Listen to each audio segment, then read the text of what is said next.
นพอคนคืออายถึกใจตกลงสนอให้เป็นตำแหน่งใดก็ได้หูก็คิงใหญ่เบิ่งวันใดเป็นตาสะอ่อนอายทรงห้อยยิ้มท่านเป็นของหวานอยากซิมทั้งน้ำทั้งตอนเกินน้องอ่อนซ้อนอยากได้ไปเป็นสามีเฮาหน้าบ่เหี่ยวเลี้ยวเห็นก็ยังมีไฟโอ้น้องหัวใจสะท้านเมื่อเห็นหน้าตา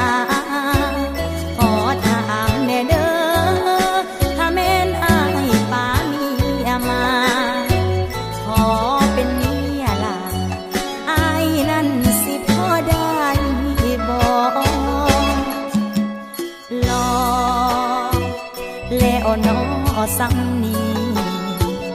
หากได้มีน้ออายคงบ่ใจดำย้ำเบาย้ำป่าบ่ยุ่งบ่ยากหวานทุกหอยห้อยคำน้องอยากเมื่อนำไปเป็นเมียผู้ลาอาย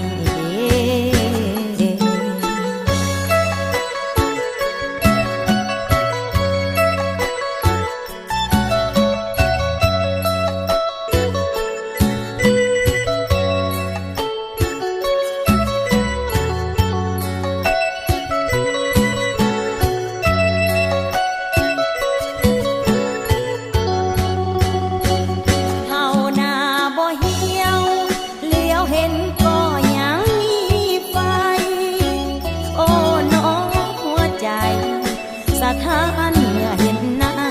ตาขอถามแน่เด้อถ้าแม่นอายป่าเมียมาขอเป็นเมียล่ะอายนั่นสิพอได้บ่รอแล้วน้อซ้ำนี้หากได้มีน้ออายคงบ่ใจดำย้ำเบาย้ำป่าบ่ยุ่งบ่ยากหวานทุกหอยห้อยคำน้องอยากเมื่อนำไปเป็นเมียผู้ลา